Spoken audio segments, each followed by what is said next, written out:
You know, the definition of a boss is a person who exercises control or authority. No, I'm not. Okay, let's unpack that. Come on, Dan. No, I'm about to. What's the next question, What's the next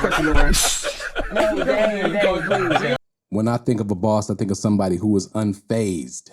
No, you're not like me. What you mean? You say you don't have. Do you have a family office? office? I bet my house is bigger than yours.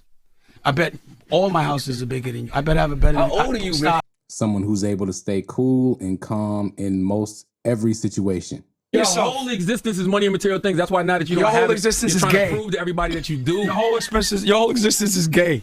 Someone who is not rattled by the likes of lower tier workers. Anyway, Debt Dash. That's his new name. You should start a new label called Debt Jam.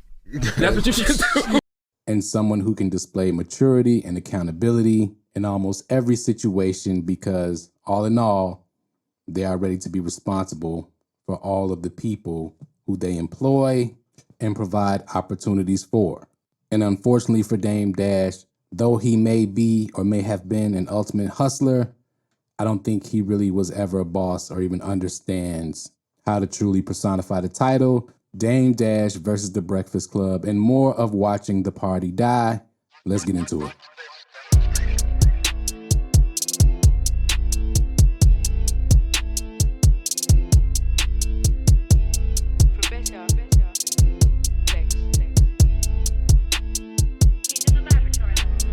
You know, in watching Dame Dash appearance on The Breakfast Club, a lot of things were missed in them slinging mud back and forth at each other. Now, there's a lot of hurt feelings in the room.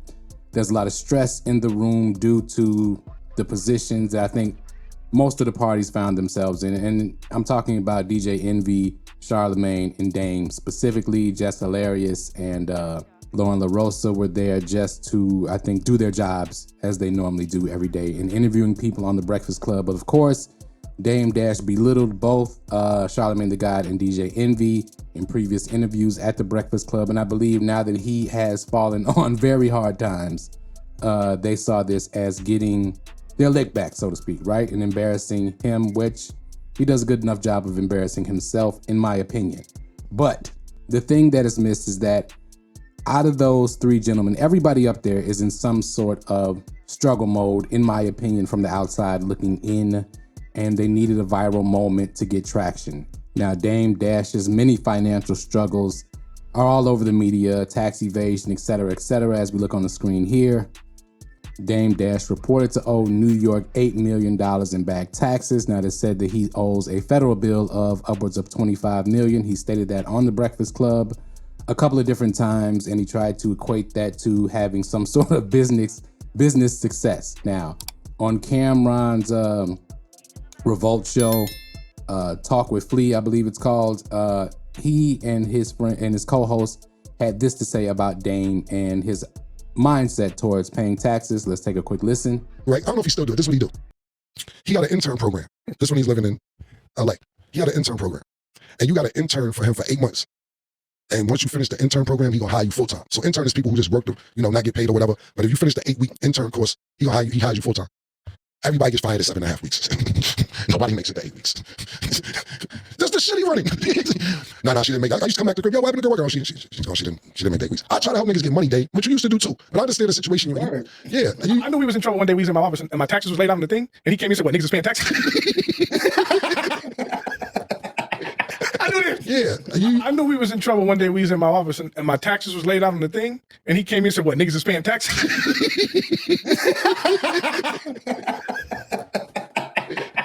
I knew this. My account had all my businesses laid out here, and then he came in with you, and he was like, "What, niggas just paying taxes now?"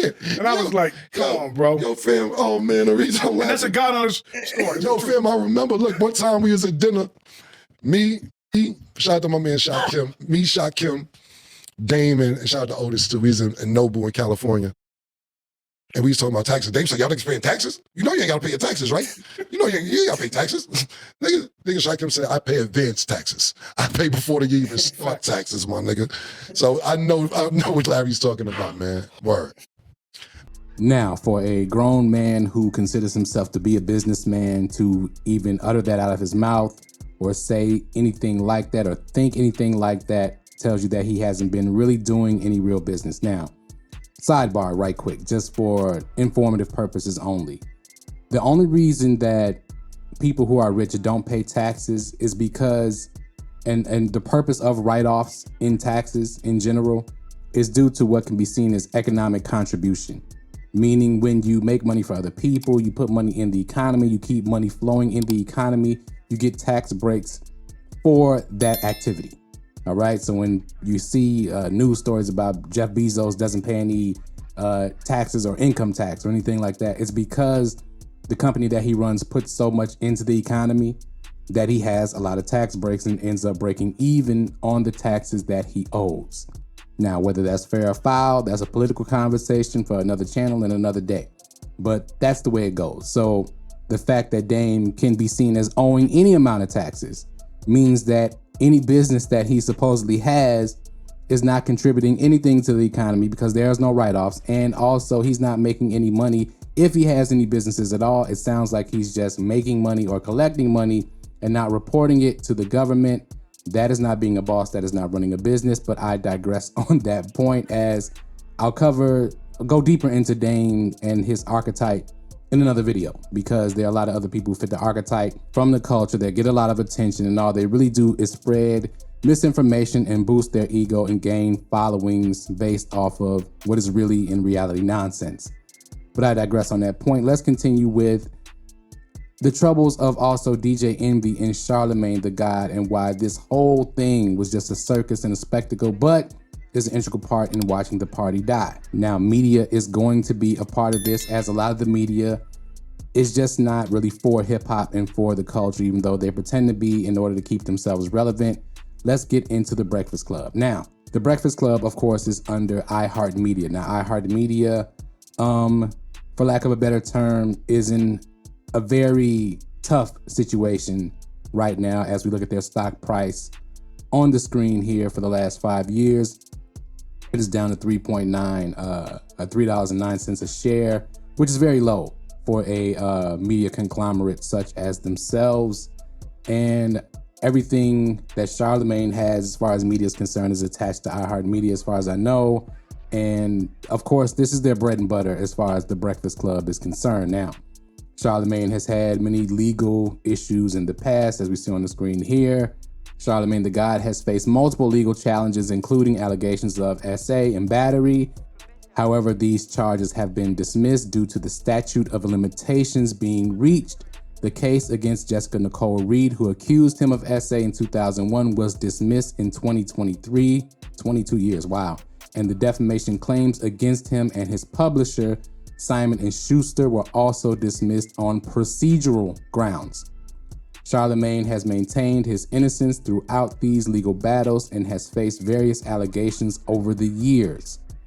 So he's in no position to throw stones at Dame Dash for his business problems or tax evasion, because the reasons, whether it be statute of limitations or whether it be cases being dismissed on procedural grounds, does not proclaim innocence in any way, right? And this is the problem with the people we have in these positions, and a bigger problem with people with these kind of troubled past and troubled mindsets being thrust in front of us as some kind of authority figures or somebody we should be listening to.